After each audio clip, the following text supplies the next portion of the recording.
French President Emmanuel Macron has said it could take decades for Ukraine to join the European Union.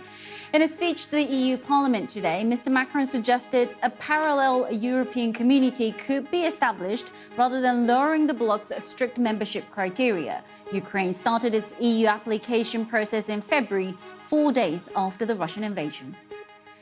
Now, the French President Emmanuel Macron has said it will take decades for Ukraine to be accepted into the European Union. In a speech to the EU's Parliament in Strasbourg, he instead suggested Ukraine could join a parallel European community while it awaited a decision.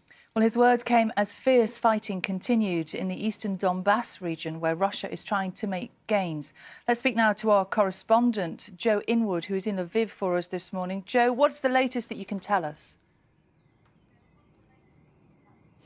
Well, those words yesterday by Emmanuel Macron, I guess, shouldn't come as that much of a surprise. Joining the European Union is an incredibly lengthy, unsurprisingly bureaucratic process that involves not just huge amounts of paperwork. We saw President Zelensky handing in 8 great books yesterday of questionnaires they filled in, but also fulfilling very, very strict criteria about your economy, about dealing with corruption, all sorts of political stability questions. And it does take a long time. And despite the immense support that there has been by EU states for Ukraine and the principle of it joining the EU and the principle that it's shown in standing up to Russia, I think it shouldn't be that surprising that they're not going to rush this process. You know, huge amounts of money and trade benefits come as a consequence of EU membership. But this idea of a separate structure, that's interesting, and I think that will be well received in Kyiv.